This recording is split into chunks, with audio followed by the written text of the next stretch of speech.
r/facepalm. Today I fucked up by taking LSD and pretending to be French for 10 months. Throw away for reasons. TL. Doctor at the bottom.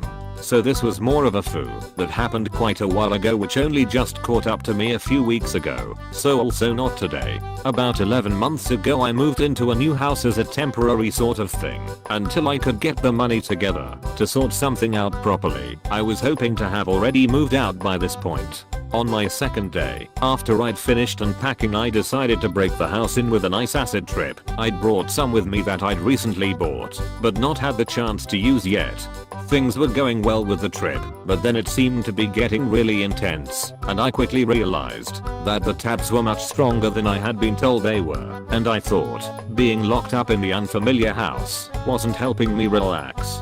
So I figured the best thing to do to relax would be to go for a stroll, because I was starting to get pretty overwhelmed at that point. So I left the house to start my walk, and my next door neighbor happened to be just arriving at the same time. It's a street of tightly packed terraced houses, so next door's door is about 1 meter away from mine. I'd not met anybody on my street yet and didn't realize this was a friendly, tight-knit community where people talk to each other. She said something along the lines of, "Hello, nice to meet you. My name's," her name, "Are you new to the area?" So basically I do this thing sometimes when people try to sell me things on the street etc, where I pretend I can't speak English. I remember a few words from my GCSE French, so I just say some nonsense sentences, and then people usually leave me alone. In the state I was in, this conversation seemed like it would be way too intense for me, and French just sort of came to me as my default response to the situation. My exact words were "Je voudrais un ébau lingerie," one of my favorite lines to use, and I shrugged my shoulders a bit with a weak smile. She pretty much just left me to it after that, and I got on my way. I did my walk and got home about 2 hours later. I was tripping majorly, so the walk ended up taking a lot longer than it needed to. When I got home though, my next door neighbor was stood in her doorway talking to another neighbor who was stood outside. I tried to keep my head down because I couldn't handle any more human interaction, but she waved at me and said bonjour, so I instinctively returned the bonjour and got inside my house as fast as possible. When I got in, I started freaking out straight away because I realized that I'd just become French, and now 2 of the neighbors think I can't speak any English. The next day, when I woke up, I realized the best thing I could do as an Englishman was just live with the life for the rest of my short stay in this house to avoid the excruciating embarrassment of having pretended to be French for seemingly no reason. Fast forward 10 months, I still live here, and at this point I'm in deep. My life on this street is a web of lies. I've perfected my French accent, and over the course of 10 months French me has learned a decent amount of English, so he can hold disjointed conversation. I'd gotten to know the neighbors pretty well, and I was the nice quirky French guy on the street. I didn't let the lie slip ever, because every day and every conversation I had just meant that it would be even worse if anyone ever discovered I wasn't French. If I had friends come over, I don't have many, so it wasn't too bad. They knew to never speak to the neighbors because of my strange situation. Most of them found it amusing. At least, things were going okay, and I wasn't too worried about being exposed anymore because I'd gotten so used to it. I'm not home that much, and when I rarely leave the house for any reason, so I only had to do it for maybe 5 minutes a day when I was out on my street. If anything, it was a nice way to spice up my day when I got to take on my French persona. French me somehow had much better social skills than the real me, even if his English was a bit limited. But then there was the day it all came crashing down. I was walking to my car and saw one of the neighbors coming towards me from the opposite direction with someone else next to her I didn't recognize. She stopped to say hi, as she normally does, and then she says to her friend, "This is F70J78, the guy I was telling you about. You might be able to see where this is going." Her friend hits me with a question in French that I didn't understand a word of, and I knew he was actually French straight away because his accent was way better than mine. I didn't know what to do, and I just froze. Every second that went past just made it so much more painful, and after way too long of a pause I just decided I had to come clean. I told her I wasn't actually French, and couldn't speak French, and then I tried to play it off like some kind of practical joke I'd been doing on everyone. Nobody was buying that. I fast walked straight to my car and then let the embarrassment just swallow me for a while. I haven't spoken to any of my neighbors since, some of which I'd struck up a friendly relationship with over those 10 months.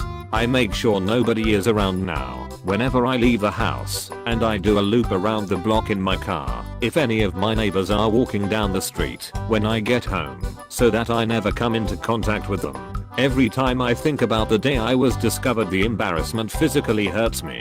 TL. Doctor, pretended to be French to avoid human interaction on LSD, lived a life for 10 months, and got exposed by a French man.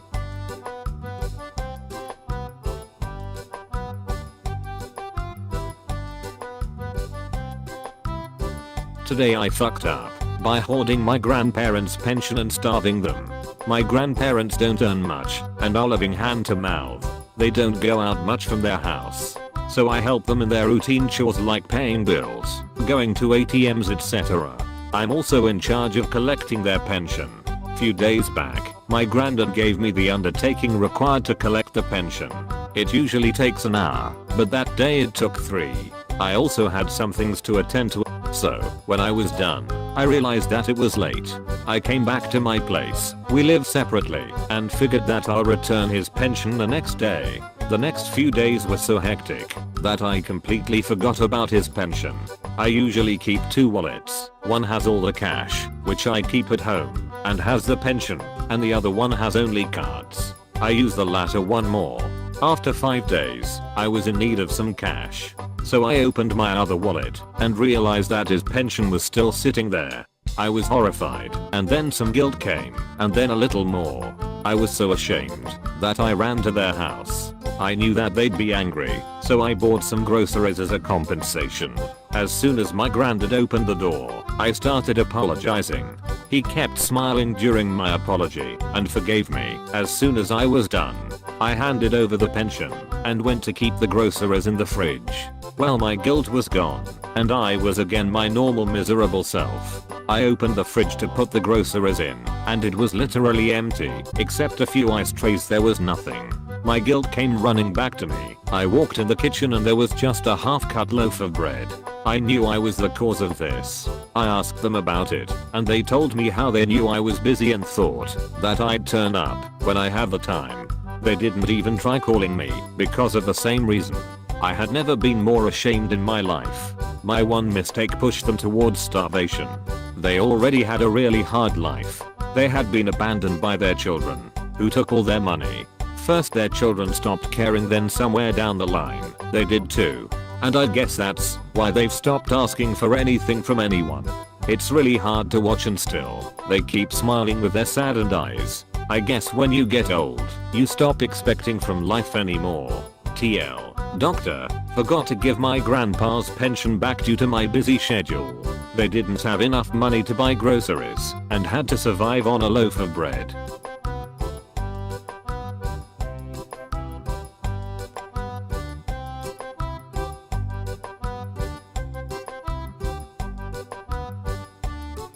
Today I fucked up by having a threesome.